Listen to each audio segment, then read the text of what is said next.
Thank you, Mr. President. Well, thank you. Thank you. So, I've been thinking this for the past 8 years, and I've thought it more frequently this year. What motivates you to keep going? Who the hell knows? I don't know. I just want to be with people like this. There's so much love in this room. So much love, right? Isn't that amazing? No, it's pretty easy. I could have I have a lot of alternatives. I could be in a beautiful beach with the waves hitting me in the face and all that boring stuff. And I've been there, and you get very bored pretty easily. I have one thing in mind. It's called Make America Great Again. That's all I think about. Amen. But was there ever a moment, I mean, I don't want to go through the litany, but I was thinking about it today, because every person in this room has followed this so carefully. But if you make a list of all the attacks, some of which are just mind-boggling in their viciousness and unfairness, culminating with being shot, was there ever a moment where you just thought, come on, this is too much? You like not to think about that, honestly, and there are moments when you don't feel so good about things, but you try not to do that. You try not to, I always like to look forward. I don't like to look so much in the present. I don't like to look in the past so much, other than you have to learn from the past. It's history, you have to learn, otherwise you're a very foolish person. But I like to look forward. I like to think of the positive. I think you have to have a sort of the power of positive thinking in a way. And I don't know, it's just a mission that I'm on. I felt we did great in the first election, 2016. We did much better in the second election. Bad things happened, bad things happened. And had I not done well in the second, I would have said, all right, that's it, because, you wouldn't have done well. But I knew how well we did. And now, she said, you're right about that. But, no, but if I didn't do, we got millions and millions more votes in the second election, which rarely happens to a president. Usually they get less. Almost all the time they get less. Obama got less. Barack Hussein Obama, he got a lot less. And had we not done well, but I knew how well we did, and I said, well, let's see how they do.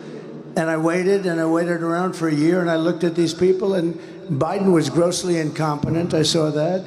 His vice president wasn't even a discussion. She came in last. She was the first one to get out of the Democrat primary. She was, I guess, number 22. I think there were 22 people, and she was the last.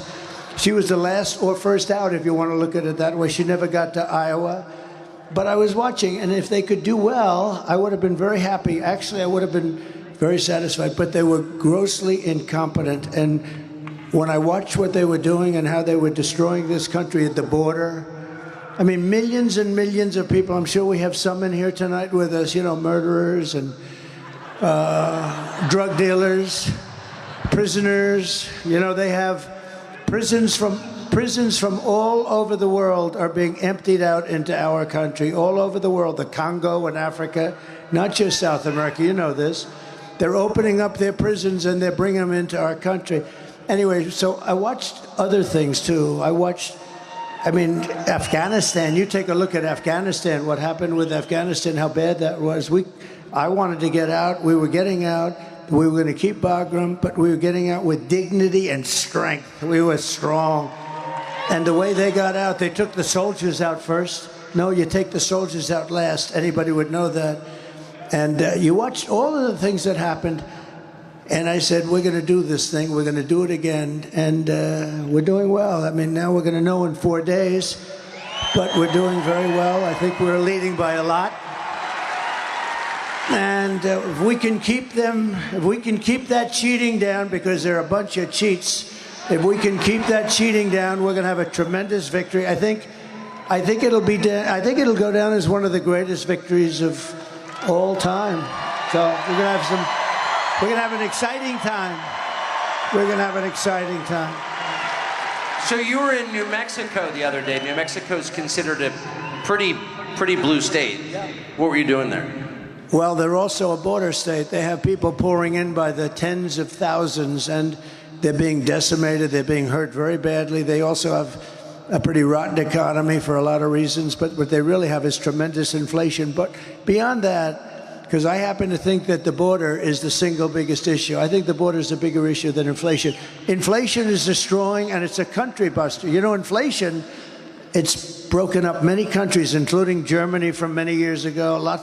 You look at where there was this was the biggest inflation and the worst inflation we've ever had. They say in 48 years, they don't include a lot of things. It was the worst inflation we've ever had. Inflation is a country buster. So I'm not trying to minimize that, but I think the biggest problem and the worst thing that's happened to this country is allowing millions of people in here that are criminal people. Look, when you empty out your prisons and you put them into the United States, a lot of bad things happen, and they're coming in totally unvetted, totally unchecked. They're pouring in. Venezuela has allowed thousands and thousands of the roughest prisoners in the world to come in. You know, their crime rate is way down. I think like 70%, 72%. They've taken from Caracas and the cities in Venezuela where they have the problem. They've taken the street gangs and they've delivered them into the United States. Thank you very much. They've taken their criminals. They've taken their drug dealers and drug lords. They've taken them out of Caracas and they brought them into the United States. And it is a disgrace. And we are going to have to do a very large deportation because you can't live like that. It cannot be sustained, Tucker. It cannot be sustained. I think you know that better than anybody. So I do know. I think it's the gravest crime ever committed against the United States, ever, by any country. Our leaders committed it against us.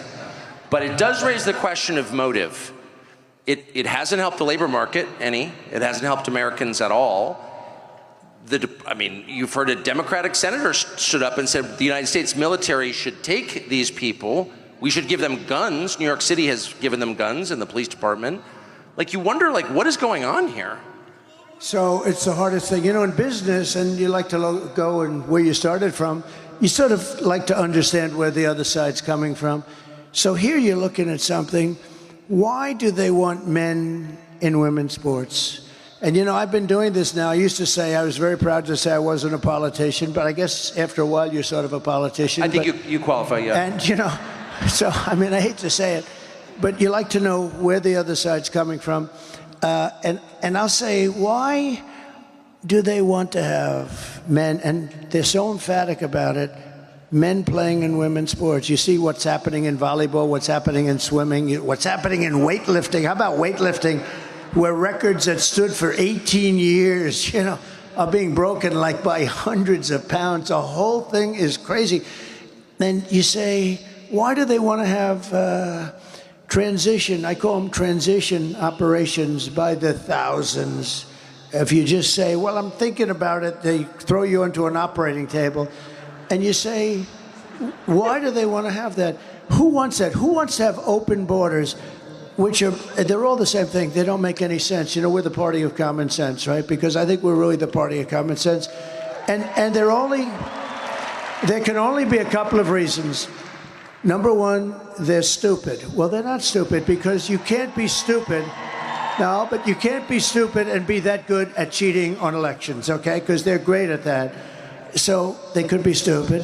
They could also hate our country. They could hate our country. They may hate our country. They may not even know it. You know, a lot of people don't know it, but and the other thing is they want to cheat on elections by signing these people up. And they are trying to sign people up. They're trying to sign people up that don't even know what country they're in, okay? So that's the other thing. So it's one of those three things. Nobody really knows. But you'd say, okay, so I've been doing this for a while. I've never had I've had people come up and say, gee, it would be great if you could get the taxes down. Gee, it would be great if you could do this. It would be hundreds of things. Nobody's ever come up to me and said, it's really important to me that we allow men to play in women's sports. Nobody. Nobody. And yet, it's such a big deal. It's such a big deal. Wait, so you think the point may be just to destroy, just to break the country? It could be they hate our country. They may hate our country. And we deal with real scum. I mean, like a guy like Adam Shifty Schiff. He's a sleazebag. And he's probably going to be a senator, if you can believe it, but I call him Watermelon Head. He has the... No, he's unattractive, both inside and out. That is... No, but this is a really bad guy. This is a dishonest guy. Not a dumb guy at all. He's got the smallest neck I've ever seen on a human being. He will never be a football player, I can tell you. But he's a smart guy, but he's just a sleazebag. You know, there's nothing else you can... Should I give you a little example? I hope you will. I'm really enjoying this a lot. This gentleman happens to like my son, Don, I think, because he likes you. Now, maybe you don't, but he likes you. I have a son, Don, who's a good guy. He's a good guy. He's a wild man. A little wild. I would say he's a little wild. In a good way. But in a good way. He's a very good kid. And I read about, like, all of a sudden, he's involved with Russia. I said, but I know him so well. He's my boy. I know exactly. He knows less about Russia than the cameraman that's sitting right there who's never been. Don doesn't know anything about Russia. But one day, about, 2 years, 3 years before, they met, a whole group of people met with a Russian lawyer having to do with the Nowitzki Act or something, having to do with child adoption. Crazy. But she was a Russian. Now, everybody in Congress knew this woman. But anyway, they go after him. Now, think of this. Russia was a major hoax, okay? It's now been adjudged to be a total major hoax. We had the Mueller Commission. We had everybody. It was a hoax. It was made up to justify why Hillary Clinton lost the election when she wasn't supposed to lose. It was a totally... And it was made up by Schiff and Hillary and some other just total sleazeballs. And what happened is the fake news media, which is back there, you do know that. They're always around someplace. But what happened is the fake news media, what they said is it started with a simple move. How did you lose the election? It was Russia. And I'm saying to myself, wait a minute, I won this election. What the hell did Russia have to do with it? And then it went, and it was only supposed to be a one-day deal by the Democrats. In other words, it was going to, but the press picked it up and they liked it. They like, ooh, Russia, that sounds good. You covered it better than you were funny. He'd go, Russia. He'd go crazy. But it drove you crazy, didn't it? Because you knew it was such a hoax. It was so insane, and all these people I knew believed it. It was such a hoax. They actually tried starting it up about 2 months ago. Did you see? It flopped. This time, the press just couldn't get away with it. I'll tell you about our lawsuit having to do with the Pulitzer. You know, we brought a lawsuit against, because they said, the New York Times, Washington Post, they got the Pulitzer Prize for accurate and beautiful reporting on the Russia hoax, you know, the whole thing. And I sued them, and it's doing very well, by the way. I want the reporters to give back their awards because they were wrong. There were plenty of guys that were right, like you and Sean, and there were plenty of guys that were right. But so I said, but here's the thing. So with Shifty Schiff, see, that's the weave. See, we start. You know about the weave, right? Start. As long as you come back to the right location. So what happens? You understand that? Yeah. Somebody said, does he ramble? I said, I don't ramble. I do the weave. I cover many, many subjects. And you always come back to the right. That's genius. There's a difference between rambling and genius. Okay. So now getting back to the point. So I have a son, Don, a good guy, knows nothing about Russia, that has zero. And they went through millions of phone calls. There wasn't one call to Russia, et cetera, et cetera. So Shifty Schiff, Adam Schiff, a real sleazebag. He's at an intelligence meeting, and he's not supposed to be talking, but wherever he goes, the press is out there standing because he's provocative or whatever the hell, or because they figure they'll get something bad on me, which is probably much more accurate. So Schiff comes out. Now think of this, how bad a person you have to be. I have a son, and I love my son. I love all my children. You love your children. I mean, there are a couple of people that, who doesn't love their children? There'll be about 20 people out there. But I have a son, and I love my son. And he's a good boy. He's a good guy. You know, Eric, you know Barron. I love my kids. I have good kids, but I love my son. And Schiff goes out. Now think of this. It was him and Crooked Hillary and some other people. They conceived of this hoax. So they know it's a hoax. They know it's not real because it's a made-up story that they conceived, and, you know, they spied on my campaign, all this stuff. But they conceived of the story, so he knows the story is false. And yet he leaves an intelligence meeting, goes to the press, which is waiting outside, a lot of press, and he says something to the effect, Donald Trump Jr., the son of the President of the United States, will be going to jail.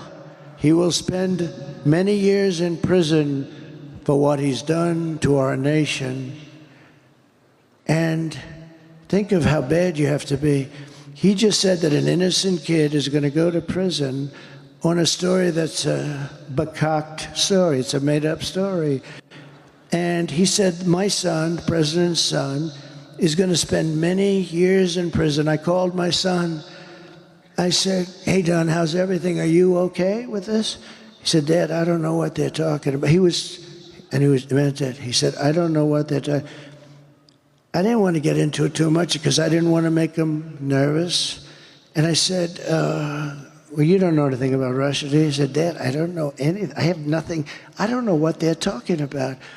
So think of this. It turned out the Mueller report, and I tell you, it was an amazing thing that happened because I had 18 radical left lunatics, and I had Mueller who didn't know where the hell he was, okay? You saw that in the hearings. But think of this. I had no chance. It was a stacked court, but I had an angel in that court. I had somebody that wouldn't allow them to do what some of the sleazebags that you know, and you know who they are. Somebody on that court, and I think I know the person, high-quality person, and would not allow them to do what they would have loved to have done, is convict even though you're totally innocent, you didn't even know what the hell. So we were exonerated fully. There was no hoax, there was no anything. We were exonerated fully. But just think of it. Just think, and the Mueller report came out, and it was a complete exoneration. But here's a guy that made up a story that tried to put my son in prison for years. And he knew the story was false. They made it up. How bad a person do you have to be? And I heard the son of the President of the United States is going to jail, and he'll be there for many years on a story. Now, how would you feel if you're the kid? I mean, you're a young kid and you're hearing this crap. Just think of it. But how bad do you have to be? So you know it's fake because he made it up. And you know, he's a storyteller too. You know, he writes little bullshit stories. You know that, right? But I just think they're really, we have some, and you know, I talk about the enemy from within, and they do have, they're the greatest con people in the world. Oh, they talk about how dare, that's a threat to democracy. They're the threat to democracy. You know, the amazing thing is where they say, he wants to become elected and he wants to put people in jail. How terrible. That's what they've been trying to do to me for 4 years. And I should say that your son, Don, had 5 small children. Can you imagine threatening a man with 5 kids with prison for a crime he didn't commit? So you said that you were saved in the end by an angel. How have your views about God changed in the last 8 years, and particularly after getting shot? Well, look, I've always been a believer, but I wouldn't say, you know, there's a certain pastor, Robert Jeffress, and I didn't know, his name is Robert Jeffress, nice guy from Texas. And he said, you know, Trump may not be the best Christian of all, but he's the only one going to take us to the promised land because he's the best leader and he's the toughest guy and he's going to be able to get us through this crazy life. And he was a big supporter. And now I have unbelievable evangelical and Christian support because I've done a great job for them and we're together. But he said he may not know the Bible quite as well as other people are supposed to, But, you know, he also did something. They picked Ronald Reagan over Jimmy Carter a long time ago. You know that to sort of, that was, they said he wasn't quite as religious, but he's the guy that's going to get the job done. And I did a great job with a lot of things having to do with saving religion, because these people want to put religion out of business. These people are, you know, they go crazy when I say the enemy from within. And I said, look, we have China, we have Russia, we have Kim Jong-un of North Korea, we have a lot of people out there.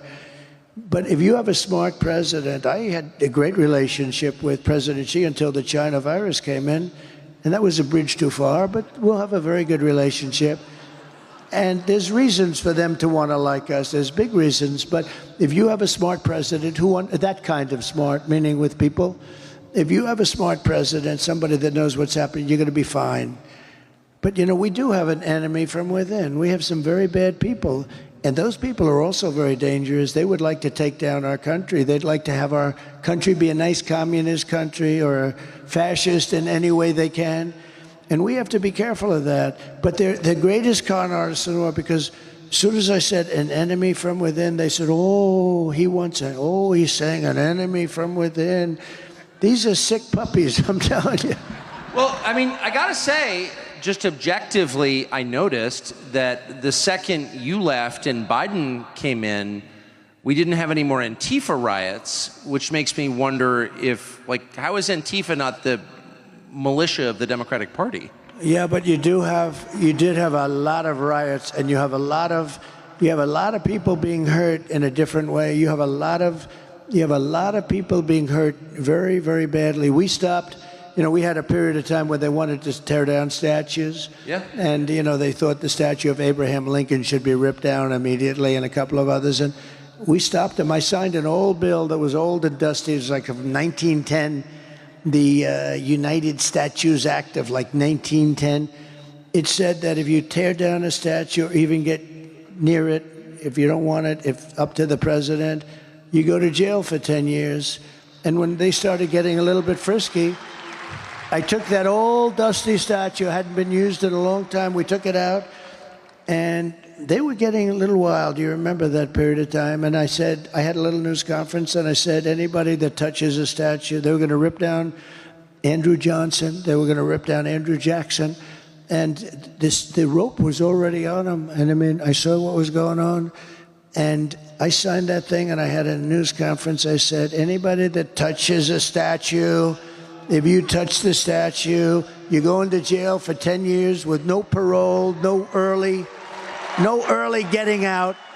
And I looked, because there was a little discord in Washington. I looked at those people from the back, and I saw those people. I saw about 1,000 asses. They were facing me as they headed out of town. They were heading out of town, and we never heard from them again. Until recently, when you had, about 2 months ago, you had some horrible riots in Washington, D.C., where they took spray paint and they sprayed the limestone lions, and they burned the American flags badly. And, you know, I'd like to see anybody that burns the American flag 1 year in jail. I really believe that. You mentioned the enemy within. It's pretty clear, well, it's not clear, it's a fact that the CIA and the FBI, which are absolutely not allowed by law to have any influence in American politics, because that's the end of democracy, both of them and a bunch of other intel agencies worked against you on behalf of the Democratic Party from the minute you got elected in 2016. And they're still doing it. They're working against you now. What will you do about that? So one thing I've learned in Washington, it's all people. You got to get the right people. So when I got elected, I was only, according to the fake news, which I think in this case it wasn't fake, they said I was here 17 times during the course of my life, and I never stayed over. So I wasn't a Washington person. I was a New York person. I knew New York, but I didn't know Washington. And all of a sudden, I'm the president of the United States. I'm saying, and I didn't know anybody. I said, hello, anybody? Does anybody would like to have dinner or something? But so I had to rely on rhinos and good people, too. Even some good rhinos. There aren't too many of them. They're sort of a dying breed right now, I would say, actually. But I had to rely on people that I didn't know to give me information. And I won't use any specifics, but I had some people in government with me, and I realized, and you know, they have pretty much different philosophies than I would have or than you would have. And for the most part, we had great people. I mean, we had great trade people. I had great military people. I had the real military, not the millies who's, you know, they're stupid people. Some of these people. By the way, every one of those people having to do with Afghanistan should be fired immediately. Every general should be fired immediately.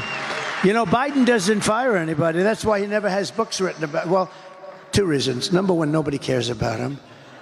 It's not like, oh, let's write a book about Biden. Nobody cares. But the other thing is that he never, I don't think, has he fired anybody? I don't think he's fired. I fired a lot of people. I didn't like people. I fired them.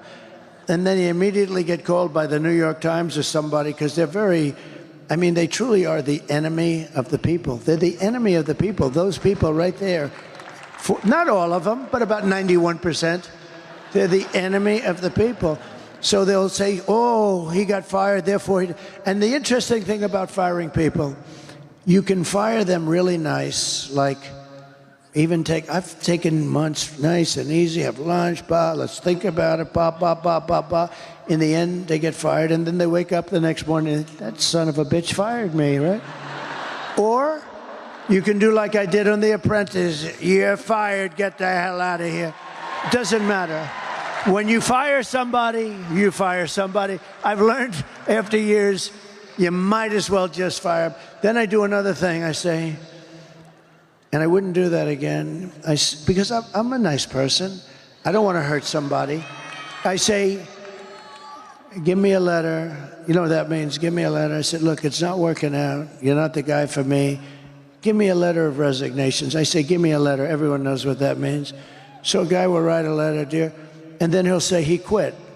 And that's okay. That's what I'm, you know, the problem is when that happens with me, it's always a big story. So-and-so quits. Virtually every person that gave me a letter, I said, give me a letter. Virtually every person that quit, they only quit because I said, essentially, you're fired. Get the hell out of here. But I want to be nice because I'm not looking to fire somebody publicly. I wouldn't do that anymore. I'm just going to say, if somebody doesn't work out, and no matter how good you are, you always have people that don't work out. It's interesting. Sometimes people, you think they're okay, maybe not so great, they turn out to be great. And sometimes you say, this guy is going to be phenomenal, and he turns out to be a stiff. But I had some people that were, you know, like a guy like John Bolton. A friend of mine calls me after I put him on. He said, don't hire that guy. He's no good. He's bad news. He's dumb as a rock and all that stuff. I said, it's a problem, but I like him for a different reason. He's the one that got Bush, him and Cheney and a couple of other of these lunatics. They got them to go into the Middle East and to create war in the Middle East, to spend $9 trillion. Remember, I used to say, don't go into Iraq, but if you do go in, keep the oil. Well, they went in, but they didn't keep the oil. They didn't keep anything. You know, Iraq is a massive oil country. They have $400 billion right now. But I said, don't go in. But I said it as a civilian, so people cared because for whatever reason, I get a disproportionate amount of publicity. And someday he's going to explain to me why. Will you explain that to me? So even as a civilian, sort of, before I ran, but I'd be very much, you know, involved with things and statements. They'd call and ask. But I said, don't go in. They went in. It was such a bad decision. So Bolton, see again, you get back. Bolton, a real dope. But I thought he'd be great because he was so stupid. He was like a boiler. Every time, if somebody shot down a little tiny crappy drone that cost about $15, he'd want to go to war with Russia. I said, no, I think... He was great for me, though, for a period of time because he was a nut job, and everybody... I could see his face get red with that stupid white mustache, and he'd be ready to explode. And this was good for me. I went to Kim Jong-un in North Korea. I took this moron with me, and he never said anything.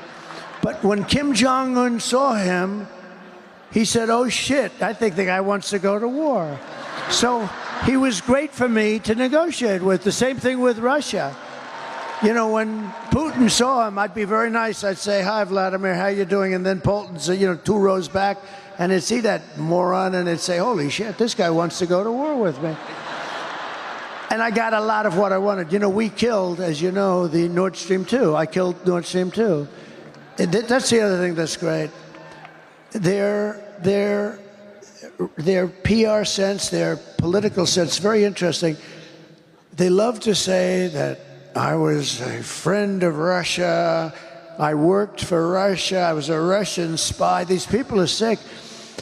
The biggest job Russia ever had is Nord Stream 2. This is the biggest pipeline like in the world. Goes from Russia to Germany and all over Europe. I killed it. Nobody would kill it but me. I stopped it. The thing was half built, dead. Then this, obviously, look, in all fairness to Biden, he was dumb 35 years ago. He was a dumb guy. It's true. It's true. But he comes in and he approves it, but he stops the Keystone pipeline, which really we need. That's our pipeline. But think of it. Wrong country. Yeah, but think of it. It's rough. It's rough stuff. He stopped. I said, wait a minute, it's supposed to be the other way. Let Keystone go, but stop the Russian pipeline. And I went to the Germany and the different countries, but mostly Germany, and say, so let's get this straight. We're helping you and guarding you from Russia, but you're paying Russia billions of dollars a month for oil.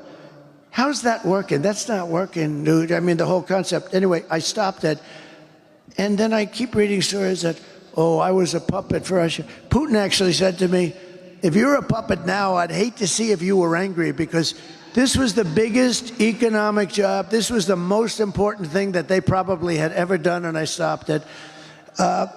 It's all about the people, Tucker. If you have the right people, it goes beautifully. It's like in my real estate business.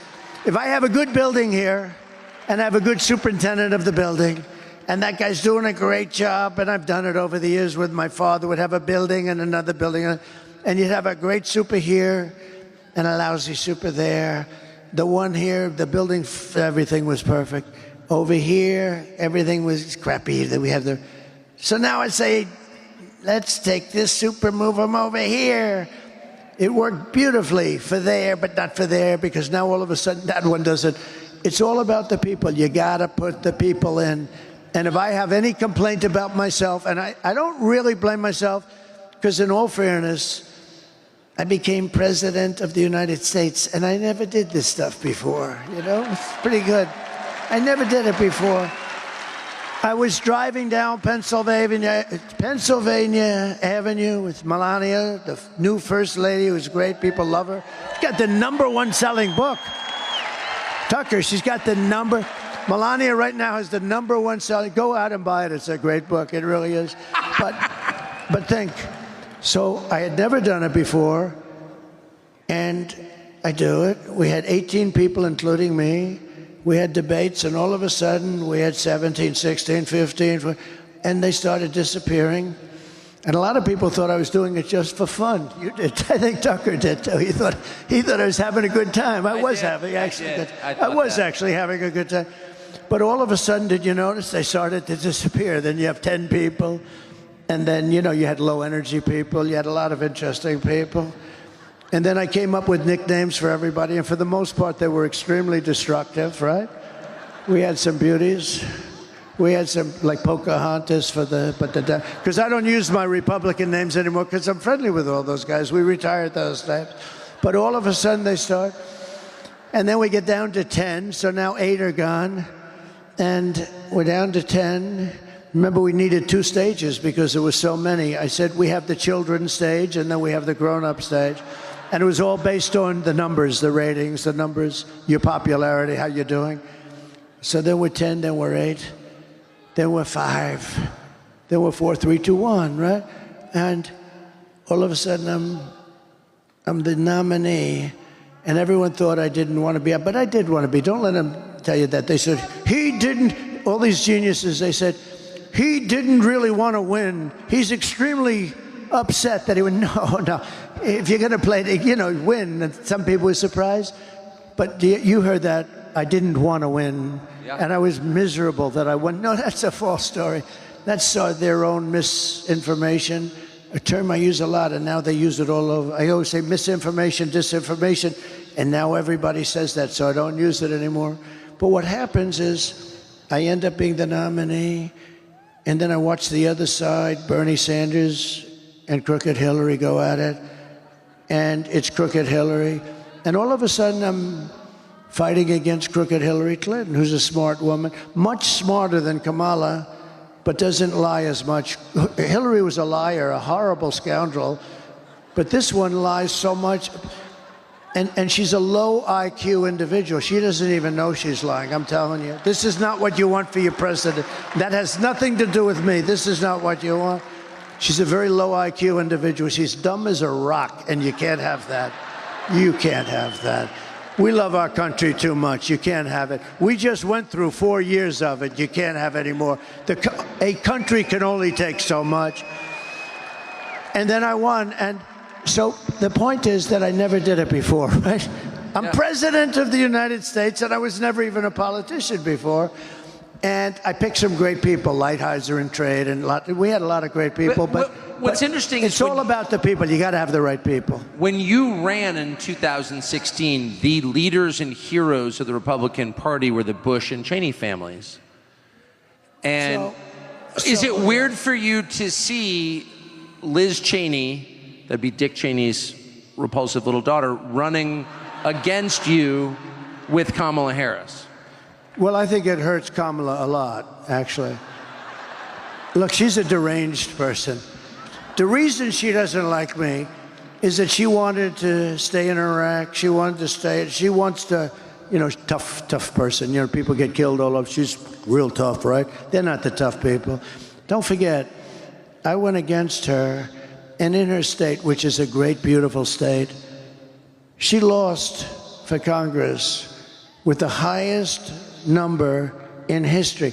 There has never been a congressperson that lost by almost 40 points. And the reason is because if they were ever in that situation, they'd quit. And she lost. She was beaten by a tremendous person, actually, tremendous, that I backed fully. But the reason she couldn't stand me is that she always wanted to go to war with people. I don't want to go to war. She wanted to stay in Syria. I took them out. She wanted to stay in Iraq. I took them out. I mean, if it were up to her, we'd be in 50 different countries. And you know, number one, it's very dangerous. Number two, a lot of people get killed. And number three, I mean, it's very, very expensive. That's why we owe $36 trillion. We go, you know, it used to be you go to war to the victor belong the spoils, right? In other words, if you beat a country, you own that country, you take the oil. We go to war. We bomb the crap out of it, and then we leave. You know, it's almost like, what are we doing? What's going on? We bombed the whole Middle East, and then we left. What did we get? We got nothing. We destroyed. I mean, we bombed the hell out of everything. You know, when they took out Iraq for 1,000 years with different names, you had Iran and Iraq, similar powers. They were the two big ones. And for 1,000 years, they would fight each other this way, this way, this way, then they'd rest. This way, then they'd rest. They were a self-check. Then one day we go in and bomb the hell out of one. We destroy one. And then all of a sudden, Iran has the whole Middle East to itself. And by the way, right now, Iran has Iraq. Iraq is like a subsidiary of Iran, all right? We did so many bad moves. And her father was it. You know, her father was... I was very critical of her father for years. I'd never met him, but I'd say anybody that went into the Middle East I thought was stupid. And they say, convinced Bush. Bush, he was another beauty. But he supposedly convinced Bush to go in, him, Bolton, and some other lightweights, convinced them to go in. Let's go into the Middle East and destroy the whole place and kill millions of people. So they went in. But I was never a fan of Cheney. I was always very critical. And when I announced that, I was very critical, actually, not personally, but I said, he made a horrible mistake. What are these people doing? We spent 9 trillion with a T, not even with a B, Normally I say not million, billion, but now I say not billion, trillion. We spent $9 trillion bombing the hell out of the Middle East. And what the hell did we get other than lots of dead people, all, including our people? We got nothing. So I was very critical of him. And then I announced I was running, and I was shocked that he was one of the first people. He endorsed me immediately. I said, that's amazing. But he had something that was very interesting. He had Scooter Libby. I mean, these are little stories that are interesting. Scooter Libby was a man that could have done great destruction to Bush, and they left him behind. He was given to the prosecutors. They prosecuted him rather violently, and he was almost like a sacrificial lamb. And as somebody that knows a lot about what's happening, I said, you know, if I were ever president, I'd do something with that guy. That guy got treated very badly, Scooter Libby. And when I became president, I actually called Dick Cheney. I said, let me ask you about Scooter Libby. He was best friends. He was begging Bush to give Scooter Libby a pardon, but Bush didn't have the courage to do it. You know, it takes courage to give a pardon. It does take a certain courage because the press comes after you, know, et cetera, et cetera. And he didn't have the courage to give him. He should have given him a pardon, but he didn't have the guts to do it. But Scooter, and what happened is Dick Cheney, for years, for a long time, hated Bush. And don't let anyone tell you, he hated. He said, you don't leave your wounded behind. And I understand that. And Scooter Libby really saved Bush, because he could have said things that would have been very dangerous for Bush in terms of getting impeached, in terms of going to jail, in terms of bad things happening. But Scooter Libby didn't do that. And in all fairness to Cheney, I give him credit for this. He was very loyal to him, but he couldn't get Bush to do what he should have done. I came into government, and I did what they should have done. They didn't have the guts to do it. I did it. And Scooter Libby was pardoned. I gave him a pardon. And I never met Scooter Libby, by the way. Never talked to him before that. And I got a call from Scooter Libby after I did that. And he broke down in tears, thanking me so much. And then Cheney called me, and he said, that was so incredible what you did for Scooter Libby, because he was really on Scooter Libby's. Scooter Libby took a lot of heat and took all of it and didn't say anything bad about Bush or Cheney or anything else. Could have done it, I know, because you have guys that do that, and you have guys that lie, which is worse, right? But you have guys that do that. But he was very loyal to them, and he suffered greatly. I released him. Cheney called me. He said, it's one of the nicest things I've ever seen done in politics. I said, look, I've heard for years he was treated unfairly. I've heard for years that Bush should have given him a pardon. All I did is do something that somebody else should have done. And Cheney was so, he said, I really want to thank you. He said, now I'm so glad that I actually endorsed you. It's amazing, but that you would do this. And I didn't speak to him about it. But then, go a couple of years forward or go now. And I don't blame him for sticking with his daughter, but his daughter is a very dumb individual, very dumb. She's a radical war hawk. Let's put her with a rifle standing there with 9 barrels shooting at her, okay? Let's see how she feels about it. When the guns are trained on her face. They're all war hawks when they're sitting in Washington in a nice building saying, oh, gee, let's send 10,000 troops right into the mouth of the enemy. But she's a stupid person. And I used to I'd have meetings with a lot of people, and she always wanted to go to war with people. So whether it's her, whether it's Dick, I was surprised a little bit with Dick Cheney. I didn't know him at all. I only had essentially the 1 or 2 phone calls, and it was only a call saying, thank you very much for doing that for Scooter Libby. That was nice. And Scooter Libby, by the way, was beyond, he couldn't believe that it happened. Nobody would do it. They should have done that for him years before. But I was a little surprised because I actually thought that Dick Cheney would go with me over his daughter, and he didn't. And you know what? I understand it. It's your daughter, and you go. But she's a bad person. One other thing, they had the J6 committee, and I say this for the fake news back there. They learned a lot of phony things, like that I took on when I was in the car. Take me to the Capitol, I said, according to this young lady. And then they said, sure, we won't do that. Well, number one, if I said it, they do it. But I had two people, Secret Service guys, both extremely rough guys. One was like a karate champion, one was a weightlifter. She said, I grabbed the one by the neck, and when I was rebuffed, I went over to the other one, and I grabbed him in a chokehold or something. And actually, no, but how ridiculous, okay? Just not my thing. You would know. Hey, we can be tough, but it's not my thing. I wouldn't do it. I said, actually, can we go down to the Capitol? They said, sir, it's better if we don't. This was before anyone knew there was a problem, because there's a lot of people and it's going to be tough. Probably not. And you know, we had more people than I've ever seen up at the ellipse up on top. And a small group went down to the Capitol. But I said, can you take? They said, sir, it's really a little bit tough. I said, that's okay. Whatever you think is. She had me grabbing the one around the neck and being rebuffed. And then I grabbed the other one. And these are, I know them both very well. Bobby. I know Bobby wins, Bobby. And they're good. And they're good guys, too, but they're tough guys. I think they probably could have rebuffed me. I'm a little bit older. But friends of mine love the story. They said, leave the story. You sound like the toughest dude around. It's a great story.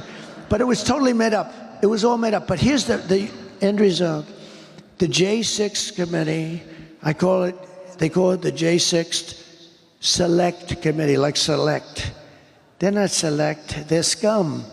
So what happens, take a look at them. They're all political hacks.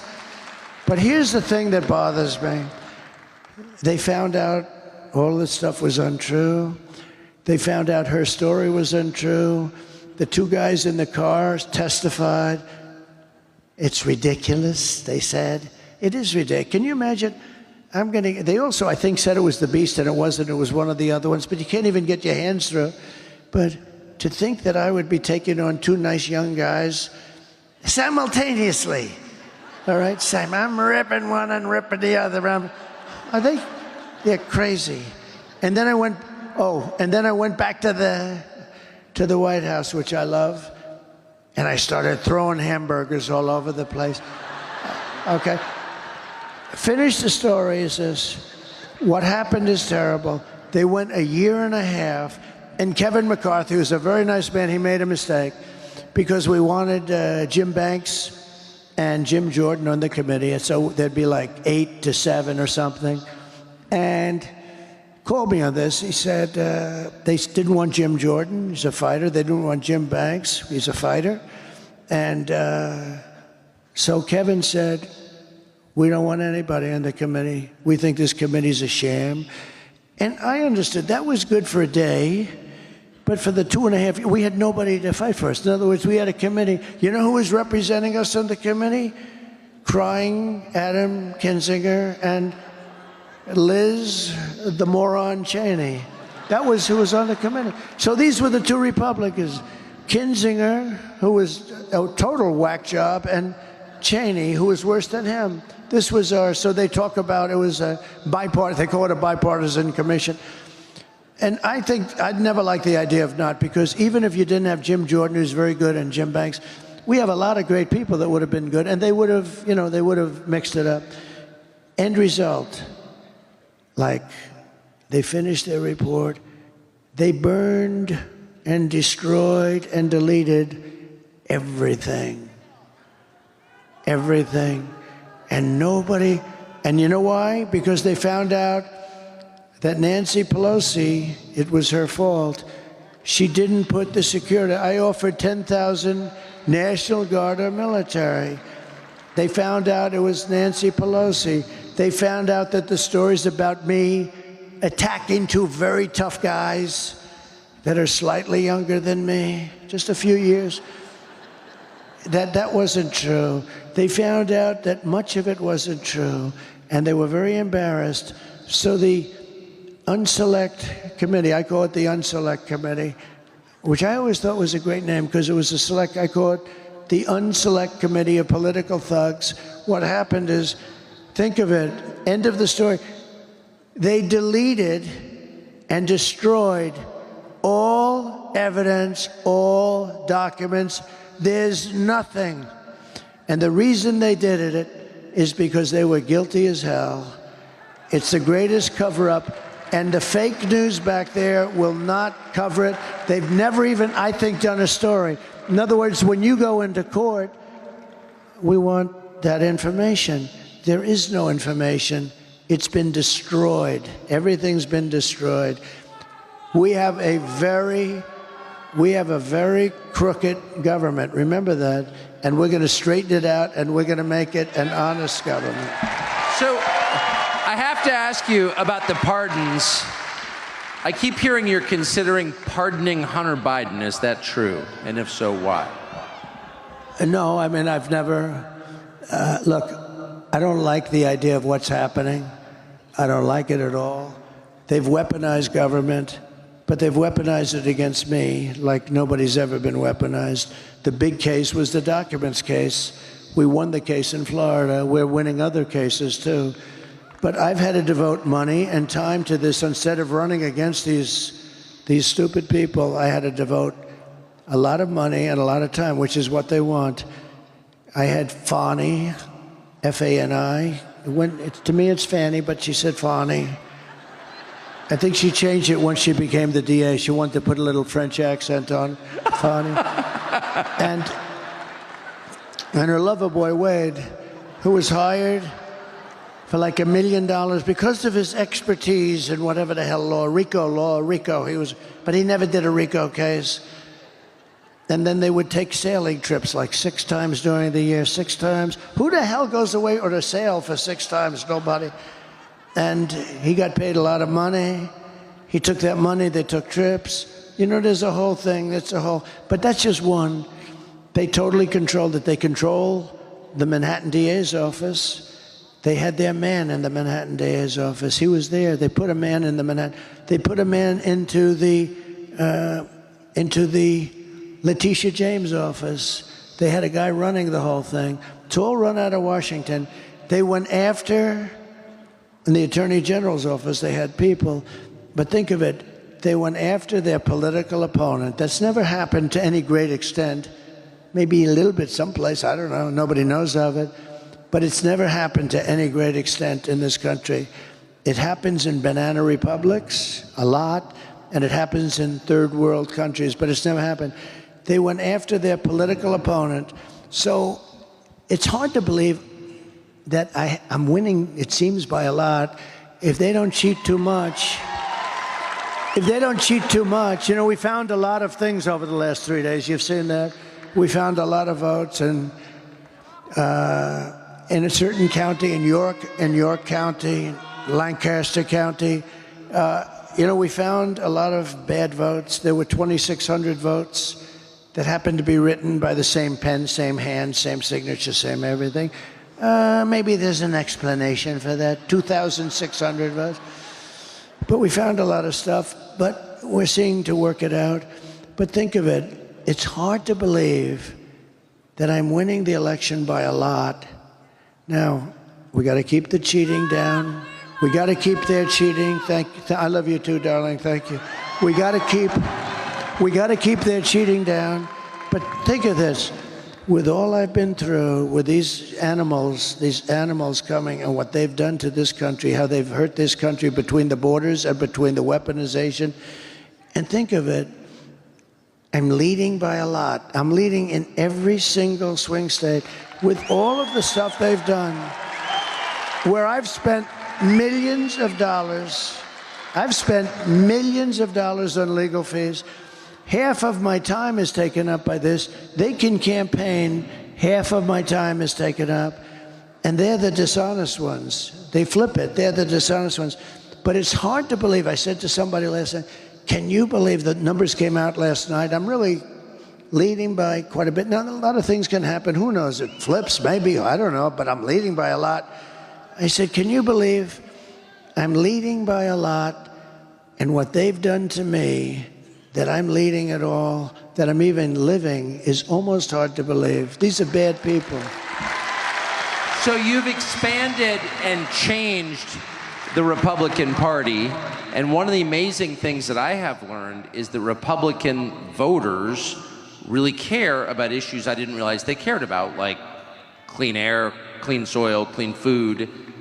You've won, somehow, the full-throated endorsement of Bobby Kennedy, lifelong Democrat, who's now like a full-time surrogate for you.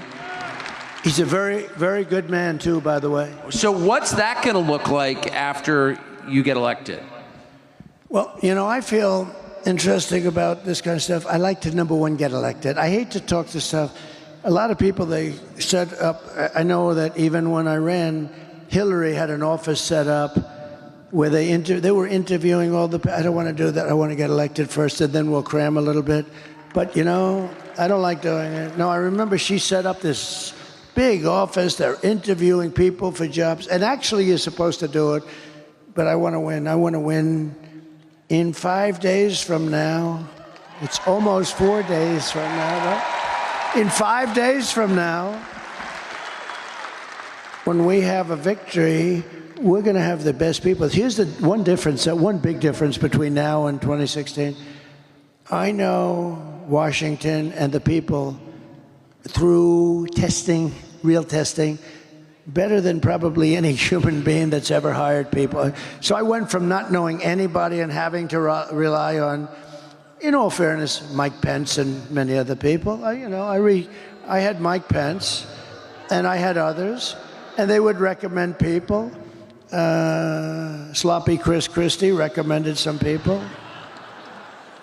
And I wouldn't have used him had I known, but you rely on people. And by the way, you know, I hate talking about this because we had mostly great people. Think of it. We had the greatest economy in the history of our country. We rebuilt the entire U.S. military. We defeated ISIS, and we had no wars. We cut more regulations than anybody in the history of the country times 5. And, you know, but we had the best economy in the history of our country. I took in billions and billions of dollars in taxes and tariffs from China. I mean, we had an unbelievably successful administration. We were energy independent. We didn't need anybody's energy. We had so much oil, we didn't know what to do with it. And now take a look. 4 years ago, we were energy independent. Think of it. And today we're taking tar from Venezuela. You know, they don't really have oil, they have tar. You have to heat the hell out of it. It costs you more to heat it than it does to sell it. But we are going to Venezuela. Think of it. Venezuela was like the enemy. We are now giving, you know, I got a kick a month ago, you saw it. They foreclosed on his plane, but they give him billions of dollars. I said, that's okay. He's going to buy a much better plane with the money we give him, right? But we go to Venezuela for oil. We were energy independent. We have more liquid gold, that's oil and gas, under our feet than Saudi Arabia, than Russia. And we were going to be not only energy independent, within 6 months, we were going to be energy dominant. We started off at number 4. And when I left, 4 years later, we were number 1. We were much better and bigger than Russia or Saudi Arabia. Think of that. But we were going to be triple the size of both. And we were going to supply it to Europe. We were going to supply it to Asia. All over the world we were going to supply. We would have made a fortune. But then we had a little mishap with the election where I got more votes than any sitting president in the history of our country. You do know that. More than any sitting president. The only one that supposedly got more votes, and I wouldn't believe it, was Sleepy Joe Biden, who campaigned brilliantly from his basement. People had no interest in this guy, but he got more votes than anybody in the history of the United States of America. So anyway, so bad things happened. But we had something going that nobody had. I mean, we had an unbelievably successful administration, but I also put in some people that, in retrospect, I wouldn't have used. But I had to rely on other people for recommendations. Now, I know everybody. I know the dumb ones, the smart ones, the weak ones, the strong ones. I think I know everybody, and I've got people that I think will be great. With that being said, you pick people, and sometimes they disappoint you. Everybody knows that. And then you pick people, and sometimes they turn out to be better than you thought. But for the most part, I tell you what, I think we have some incredible people in Washington. We really do. We have some great people, and I now know, I believe, for the most part, I know who those people are. Do you think Bobby Kennedy and Elon Musk will be influential figures, without being specific about what those roles will be, in your administration? Yeah, I do. I think so. Look, Bobby, let's talk two of them. Elon's so great. You know where he is right now? He's in Pennsylvania campaigning for me. Elon. That rocket ship, right? No, it's so great. He docked that big monster, 22 stories. I thought the sucker was going to be dead. It's a very crazy story. I mean, I saw it coming in on television. I was talking to I told the story tonight, but I thought it was I'm talking to this very important guy, not as important as Tucker, but important. A big shot. Somebody everybody would know. Talking to him, I'm bored, stiff. He's a boring guy. Oh, who is he? So anyway, no, I'm talking to this very big shot, important guy, and I have the television muted. This thing's going on. The whole thing was really boring. Then I see this monster thing coming down. I see fire all over, fire left, right, and I'm looking. I'm saying, "Hey, could you hold it a minute?" Yeah, sure. I said, yeah, I just want to see something. I put the phone down. I sort of forgot, and I didn't pick him up for like 50 minutes, and 5-0. And you know what? Because of the fact that I was president, and I very well might be president again, he held on the whole time. Can you believe it? But it's true. I pick the phone up. I say, oh, shit, the phone. Hello? Hello? He goes, hello? The poor guy. But I had to see this. And I turn it on. I see the. Now you have to understand, it left. I saw it leave, and it was beautiful white paint. Now it's coming down, and it's just dark brown. It's coming down at 10,000 miles an hour or something. I think it's 10,000. It's coming down at levels of speed that nobody ever even conceived of. And it's all burned, and where it's rough. But it's coming, and now it's turned around. It turns around. And you have the gantry, the big, beautiful gantry. And it's coming, and it's going to, I said, oh, it's going to crash, because you see at that bottom, this section right here, that sucker's, oh. I'm going, come on, baby. Come on. And I didn't know, actually, if I'm watching a science fiction movie or am I watching the news. I didn't know what the hell I'm watching. But I see this thing coming down, and all of a sudden it's going into the steel, the big steel gantry up here. It goes, the thing's like 20 stories tall, too. It's going to crash. I said, oh, shit, it's going to crash. Coming down. And the lower section, right, it's coming right, it's ready. And then all of a sudden, whoa, fire, flames come pouring out of the lower section. It's jets. And they're pushing it over right here. And then it comes down. And I'm saying, I mean, is that the coolest thing you've ever seen, right? Is that the coolest? If you don't think I want a guy like that working for us, so, we've got to cherish our brilliant people. They don't treat him right. We've got to cherish our brilliant people, because we don't have too many of them. Nobody does. Nobody does. So, Elon, I'll talk Elon first. Elon wants to, by the way, I'm having a great time up here. Are you having a good time? This guy. Is he the greatest interviewer? He asked me one little question. I talked for 20 minutes, and And they're going to say he's better than Larry King at his prime, right? It's an easy job. Is that the greatest? you're an easy interview. He is great at what he does. There's few like him, I will tell you that. So with Elon, here's a theory, and he's right, that there's unbelievable waste and fraud. Like, I saved much more than $1 billion when I came into the White House in one day when I said I'm not going to pay that much to Boeing for Air Force One. And they ended up taking like much more than $1 billion off the price. It took about a couple of weeks, saying I'm not buying it. No, I don't want it. But there's a plane that you're saving much more than $1 billion. And you've got thousands of things like that. Not as much, and in some cases much more. They're building an aircraft carrier, the Gerald Ford. The thing came in like at $20 billion for a boat, $20 billion. And it doesn't work because they decided to use electric catapults that throws the planes off instead of steam. They decided to go electric. Why are they people that going all electric? By the way, I'd end the electric mandate on cars day one. You should have electric, but you got to have gasoline, you got to have everything. That'll come off on day one. Many things will be done on day one. Your head will spin when you see what's going to happen, the stupidity. But what I like about Elon, Elon's a great cost cutter. And Elon thinks he can cut the costs of our government by $2 trillion. Think of it. That's the entire deficit, because it's now at a level. By the way, we have the biggest deficit we've ever had under this stupid group of people. But he thinks he can cut $2 trillion without affecting anybody, just through, and I think he can do that. I do. I believe that.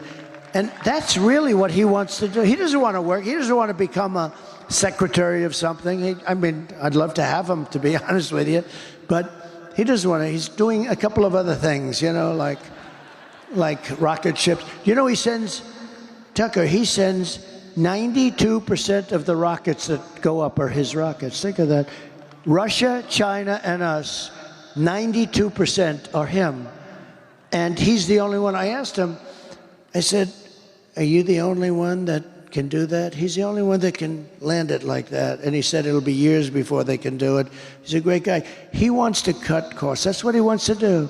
He wants to save the country. He said that if Trump doesn't get elected, the country is finished because, he understands me.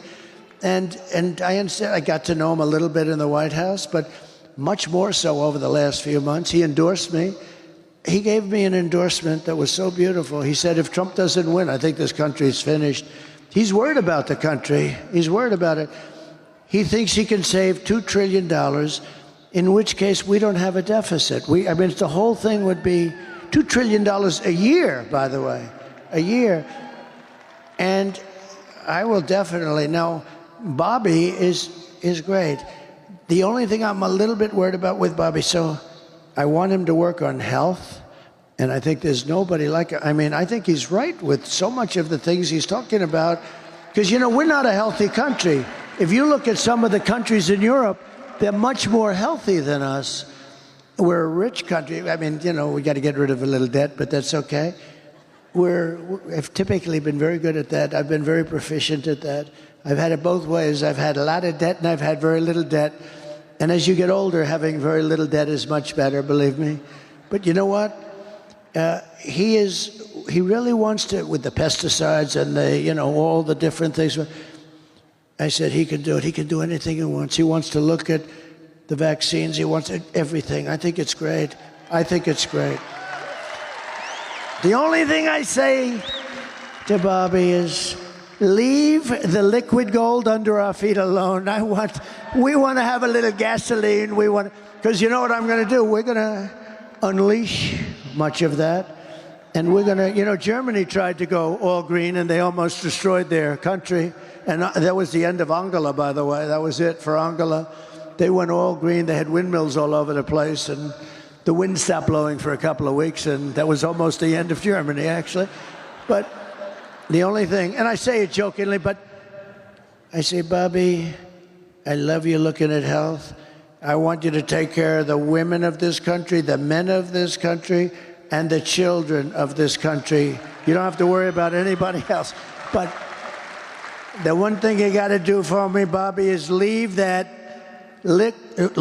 what's under my feet, the oil and gas. You leave that to me, Bobby, because we're gonna make so much damn money, and it's clean. It's gonna make it clean. We're gonna make, look, China doesn't have that. That's why China's going electric. If we go electric, we're playing right into their hands. We have oil and gas. They don't. They have things for making the batteries and other things. They're going to make the electric cars. We're not going to be making the electric cars. The problem with the electric cars, and I think they're great in a smaller application, they don't go far, they cost too much, and they're going to be made in China. 3 minor problems, okay? But if you listen to this government, they want to make army tanks electric because they want to invade countries with their army tanks in a very friendly way from the pollution standpoint. The whole thing. You know what you have to do? The batteries are so big, they have a design where the army tank is going in and they have like a wagon, like a child's wagon with these massive batteries. Wait, we're going to have these green wars? These people are crazy. No, they want trucks to be all electric. The problem is they don't go far. That's a problem. You know what else is a problem? So the trucking industry comes to see me because they think I'm going to win. And they come in to see me. And these guys come in, and they're great guys. They've been in like Roger Penske. How good is Roger Penske? The guy's won, but he's in the trucking business too. He's won like 19 Indianapolis 5. Think of how good this guy is. Japan spends billions on coming up with a race car. Germany spends billions. I don't know if they've ever won, maybe 1 or 2. Roger Penske is an incredible guy. He won 19 Indianapolis 500s. It might even be 20. That was 2 years ago. I gave him the Presidential Medal of Freedom because I said he deserves it. After the 19th, I said he deserves it. But the truckers came in to see me. They say, sir, they want us to go all electric and it'll destroy the industry. Why? Because a truck is 2.5 times heavier if it's run by a battery. I said, that's not good. I don't like that. What does that do to the bridge? He said, how did you pick it up so fast, sir? Every bridge in the United States would have to be rebuilt. Every roadway would have, because they're not set for that kind of weight. Little problem. They don't go far, right? They only go. I said, how many times would you, New York to LA, how many times would you have to stop? 6 times, sir, 6. How many times would you have to stop if you loaded up with diesel fuel? We wouldn't have to stop at all, and we can come back a little bit of a ways, too. I said, that's a problem. They have a lot of problems, right? Another problem is the battery is much bigger than the tanks of diesel, so it would take a lot of their payload out. You know? I said, have you explained this to the government? Yes. What do they say? We don't care. We want all electric. You know, I mean, these are problems that fairly short-term are absolutely insurmountable, but the government is pushing them anyway. So we have to bring common sense back to our country. We have to have borders. We have to have fair elections. You know, we shouldn't be worried about how they're stealing in Pennsylvania and how we should have fair elections.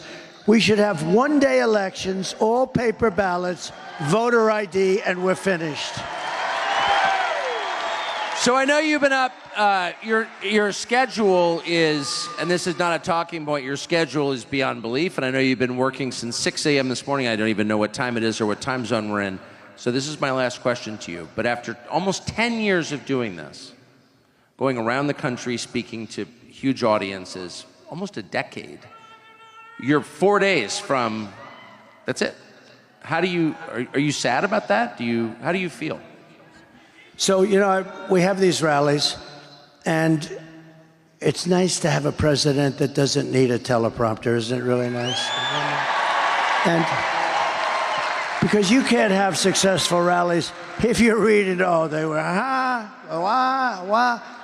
Everybody would pick up, and we have we're the greatest rallies. Even look at this crowd, although I would assume they're here for Tucker, mostly Tucker. Look at this crowd of people you have here. This is not a normal. This isn't normal. Handsome people, too. No, this isn't a normal situation. I mean, what the hell time is it? And you go back, this is a monster building. I don't know how many people you have here, but you also have a lot of people outside. When we were driving up, there are thousands of people outside. So I was making a couple of days ago, and I said something that I've never said. I said, you know, I've been doing this for 9 years, and you've been with me. This is the greatest political movement in history, by far. By far. It's MAGA. It's called Make America Great Again. I'm going to be nice to him. When our president... No, when our slightly off... I mean, look at the way he performed in the debate. They should have never taken it away from him. Look at the way he performed. He was brilliant. Okay, so... But they knew that a long time ago, okay? And she knew that too.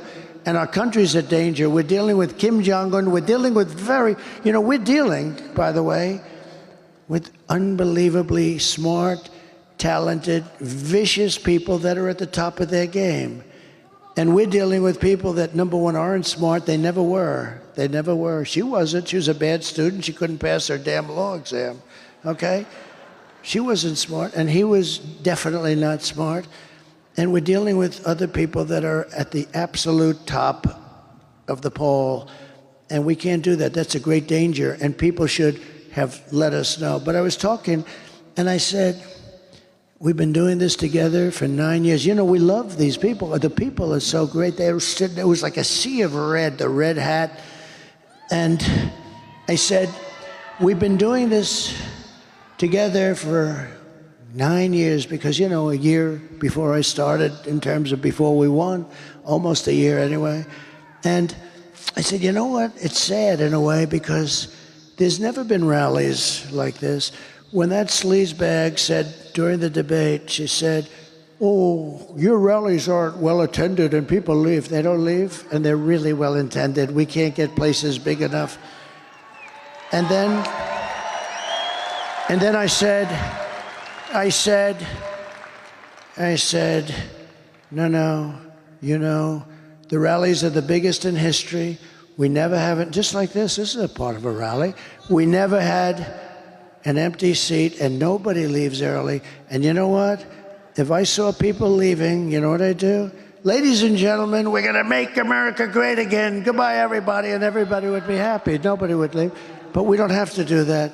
Nobody leaves. It's a love fest. It's never happened before.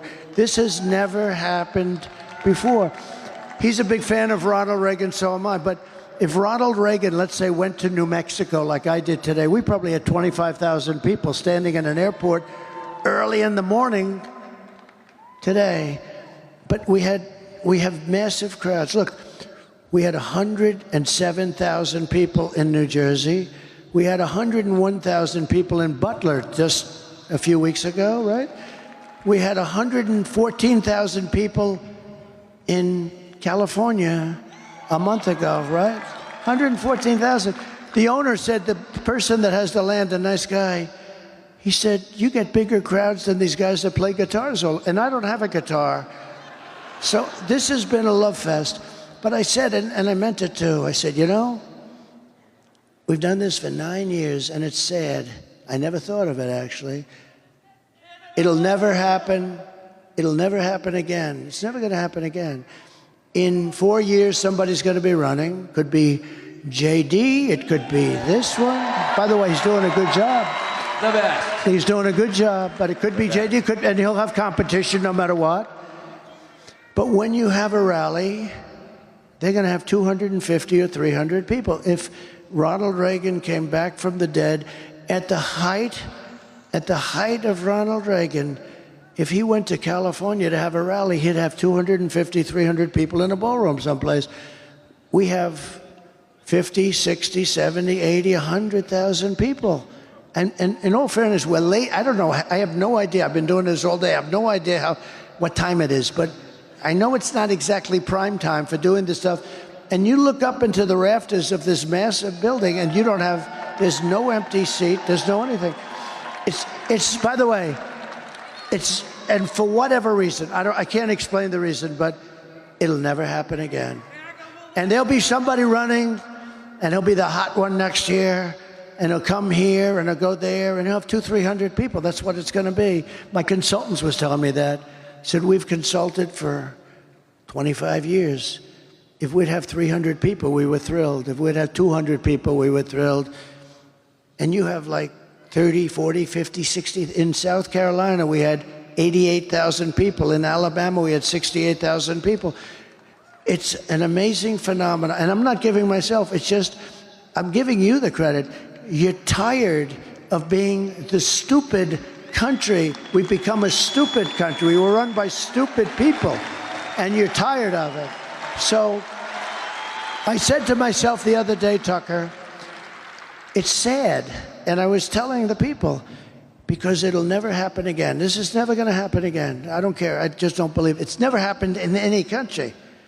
When Biden got up with the red background, the pink background, and he looked like the devil, he looked so stupid, right? And he said, we will stop MAGA. MAGA, we're going to... I said, listen, you stupid bastard. MAGA means, because I think if you asked him what does it mean, he doesn't know. MAGA means make America great again. That's what MAGA means.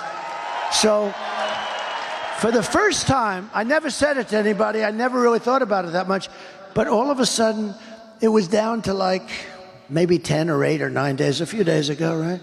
I said, you know, in 10 days, this will never happen again because I'm not running again, and you're going to lose interest. We're going to meet, but we're going to meet on a different basis. We're going to meet on the basis of fixing our country, and we'll meet, but it'll be different than having rallies and having, you know, things where you have elections and all.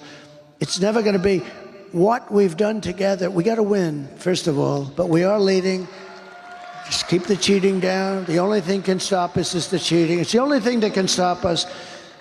If we win, it's the biggest event in political history. It's the biggest event in political history. And there's something, and it's going to be the most important. I believe that the next election is the most important election in the history of the country. I really believe that. The one that's coming up in 4 days. But I said to myself, it's sad. I told the people. Some people are in the road, they're crying. They go, we have people that have gone to 200 and 250 rallies. We have the beautiful ladies of North Carolina. We have the front row Joes. I mean, we have people that have gone to hundreds of rallies. I said, this will never happen again. I don't believe it will. I don't think it'll ever happen again. And we'll get together, but it'll be different. We're going to get together and we're going to make America great again. We're going to fix our country. We're going to have strong borders, and we're going to have fair elections, and hopefully we'll get a fair press eventually, because that's a very important element. You need a fair press. He and I understand the press because you give them a story, you know exactly everything that happened, and they'll write it the opposite, like the exact opposite. They'll write it to actually hurt you. It's hard to believe. That's the other thing. You wonder, why do they do that?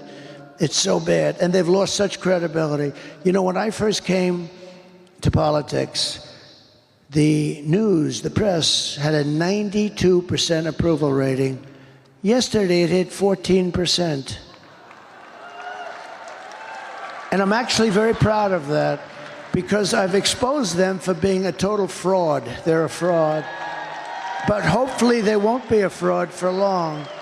Hopefully that'll straighten out, because that's a very important, the press, a free press, a real press, is a very important part of greatness, of making a country great. They're almost like, they're glue that keeps it together, but they're also like, in a way, a police force that keeps it honest. But they're so dishonest that they have no credibility. Think of it. 60 Minutes asks her a question. And you know, I brought a lawsuit on this today. You saw that. 60 Minutes, because it's so wrong. She gives an answer that only a moron would give. You can give bad answers, but this was an answer that a person who is not a smart person, a person who got the lowest score, perhaps in the history of the bar exams, okay? You know, she failed the bar exam, okay? But this is a person, this is a very low IQ individual. This is the answer of a very low IQ individual. And by the way, I think everybody that runs for president or vice president should have cognitive tests. They should have testing because, you know, and I don't mean by age. Because, you know, some of the greatest leaders in the world were in their 80s, in the 80 period, because there is an experience thing and other things. Some of the greatest leaders in history, you look back, and I know many people that are in their 80s that are, I know one person from 80 to 90 made billions of dollars, and he was a failure for his whole life. And you know him, I'll tell you who it is later. But he was a failure for his whole life. But I said to myself, it's sad that in a way, this whole great thing that we've built is never going to happen again. But what is going to happen again is we're going to turn our country around, we're going to make it great, and we're going to be so proud of ourselves because we have to save our country. Our country is going bad. We're a failing nation. We are, as I say, we are a nation in decline. We are a nation in very serious decline. And look at what these stupid people have done. They've allowed Russia, China, Iran, North Korea, and others to get together in a group. This is impossible to think. When I was a young guy, I always loved the whole thing, the concept of the history and all of the things that can happen. The one thing, and I had a professor at the Wharton School of Finance, but we had history classes also. He said, the one thing you never want to happen is you never want Russia and China uniting. We united them because of the oil. We united them. Biden united them. It's a shame. The stupidity of what they've done. Well, I'm going to have to ununite them, and I think I can do that too. I have to ununite them. But early on, I've read, and you've learned, you never want Russia and China, and they're natural enemies because Russia has massive land and China needs it. Okay? They need that land. China doesn't have the land for the population. Russia has, if you ever look at the size of the Russian landmass, it's like 4 times or 5 times. Doesn't it have like 12 time zones or something? It's massive. They're a natural enemy, and we've allowed them to get together. It's such a dangerous thing. Another thing that we're doing is we're losing the dollar as the standard because of these people that are so, if we lose the dollar as the standard, that's like losing a war, and it'll never happen with me. There's no way that will happen with me. We got to put it back together. We cannot, that is like losing a war. So we're going to get together, and hopefully we'll get together a lot, but we're going to get together, and I think it's going to be very happy times. We're going to put our country back together, and we're going to make it the greatest country in the world again. And you're going to be very proud of all these rallies that we had. And I just want to thank you for being here so late in the evening. I've been doing this all day, and this guy is fantastic. President Donald J. Trump, ladies and gentlemen, thank you.